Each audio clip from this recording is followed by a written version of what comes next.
If we're honest and we just look around the world today, real life is so much more interesting and captivating than anything Hollywood has ever put out. Now, again, we're not going on crazy sci-fi adventures or what have you, but let me just give you an example for all of my Christians listening. Here's a pretty funny way to describe the Christian life that is more or less true. By the power of a spirit that lives inside of you, you then regularly talk to this spirit through prayer. You read about this spirit that is God in the Bible, and then you regularly meet with people who do this exact same thing, all because you believe that almost 2,000 years ago, a Jewish man who lives thousands of miles away from you, depending on where you're from, was raised to life from the dead. Sounds outlandish, right?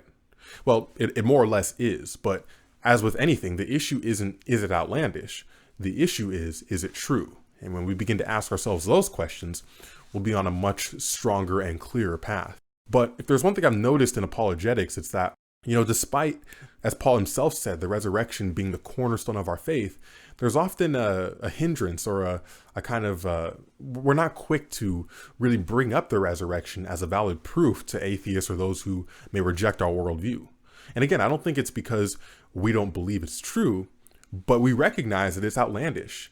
And because of that, we also see that to those looking on the outside in, such as atheists or what have you, we believe that they're just going to disregard what we say regarding the resurrection being true, because, how could you believe that someone was raised from the dead? And yet, as Paul said, it's the pillar of our faith. And so how do we reconcile that?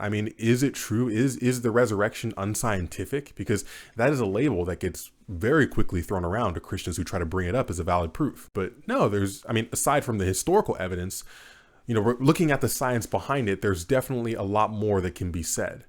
And so what I want to go ahead and do is play this clip by from a man by the name of John Lennox, who is a professor at the University of Oxford.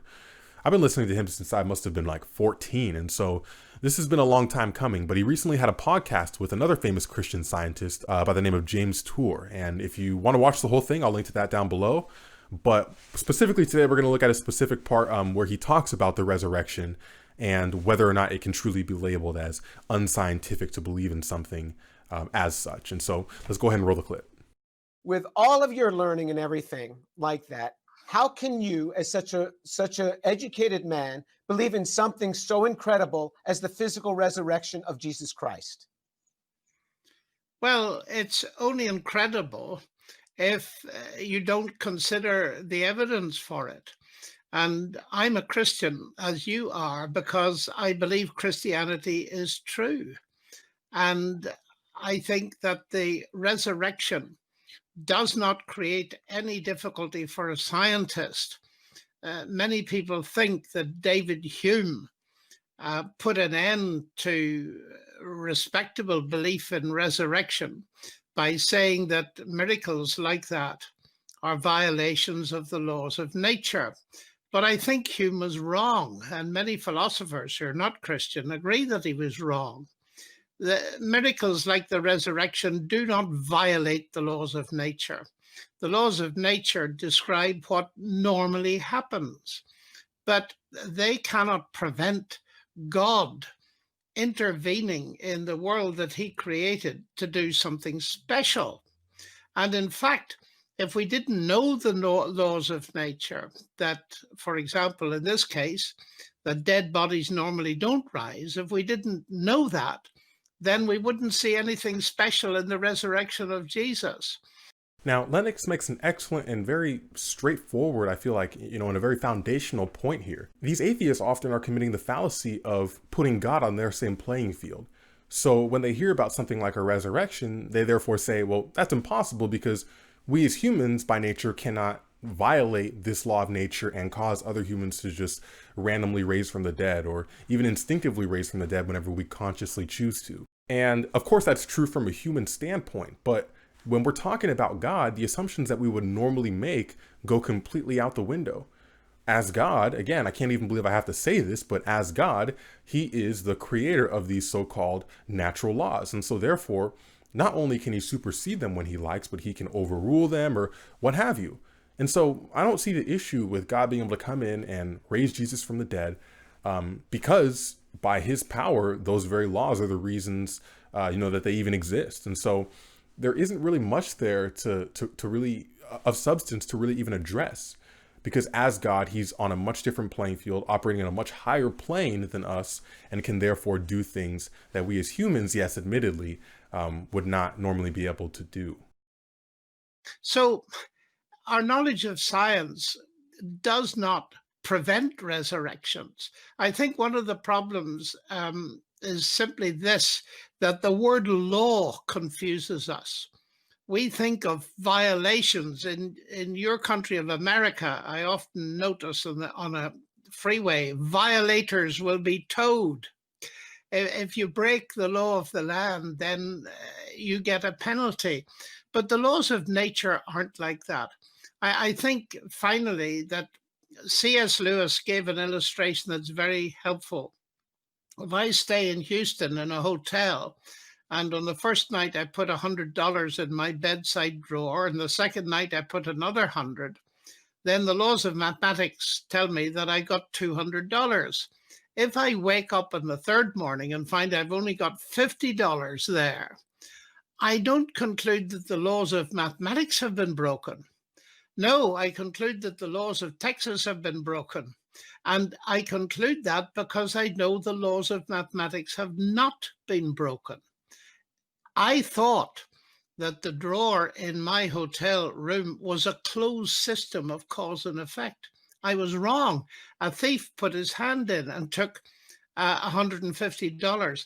And it's exactly that we're up against. The dominant materialistic notion is that this world is a closed system of cause and effect. But it isn't. Science doesn't tell you that. And the biblical view of it makes perfect sense. It's an open system, but it's got regularities that we can recognize. And because we know them, then we can see when God does something special to draw our attention. And he drew my attention a very big way when I was a teenager and came to see that Jesus had literally risen from the dead, and therefore he was still alive, and therefore he could be encountered. And that is the foundation of my Christianity over the last 60 years. And so again, excellent points by Lennox, excellent illustration. And I won't even really belabor the points he made because they were pretty self-explanatory. But there is an elephant in the room that I want to address. To our Muslim friends, one of your top accusations you love to level against Christians is to ask, well, how could a God enter into creation, aka through Jesus, and still be considered divine? You ask this as if there's some type of law or some type of ruling being violated in this. And it's understandable because in Islam, I guess the God in there operates on a closed system. Whereas within the Bible, we see how God, Yahweh, operates on an open system. This open system consists of the laws of logic and the laws of gravity and nature and all these things. But being an open system and God being the reason that these laws even exist in the first place, he has no issue or no problem whatsoever going in and changing and messing with things as he sees fit to accomplish his purposes. And so we have no problem with that. But again, for Islam, it does pose a major issue because your assumption is that in Islam, God operates on a closed system, meaning, yes, he's created these laws surrounding logic and gravity and all these amazing things, but to enter into that system is therefore impossible for him. So Allah being the creator of that system has therefore locked himself out. Is that something that he can't do? Is he no longer omnipotent? Something to think about. And then another excellent point that Lennox made at the very end was that this God who is alive can still be encountered. But again, we don't see that within Islam. In Islam, Allah is a father to no one, and he doesn't love you based off of his relationship with you that you come into. He loves you based off of your obedience. It's a slave to master kind of thing. If you're obedient, all right, he loves you. The second you disobey, that love goes out the window. It's entirely conditional, and therefore he's not the greatest maximal being. And not being that greatest maximal being, therefore he can no longer be God, because there are those who would be considered more loving than him. Because there are those who love even when you don't obey, aka the God of the Bible, aka Jesus. So in affirming these things as if Islam is somehow superior, Muslims actually end up condemning Muhammad, condemning Islam, condemning Allah. And I don't know, I guess it's just something to consider as well. That's the video, guys. Very quick, very short, but I kind of just wanted to post it because I love the talk that they gave, John Lennox and James Tour. They were talking about AI and its rise and its relation to Christianity. And if you're into all that tech kind of stuff, definitely check that out, as I am. And I'll link to that below, as I said before at the beginning of the video. But yeah, thank you guys so much for tuning in. I have my birthday next week, so I might be doing a type of Q&A live stream, just hang out for that. So be on the lookout for that. But other than that, yeah, we're just going to keep doing what we're doing. Going to be getting a new setup soon, and so I'm very excited for that. And thank you guys so much for supporting. Be sure to like the video, comment, let me know what you think. Have you thought about the resurrection this way before? Are you kind of afraid to bring it up when you talk with atheists or whoever you discuss it with? And then also, what did you think of what Lennox said? I want to know. I'm going to be answering in the comments. And yeah, like, subscribe, and be sure to share the video. Thank you guys so much.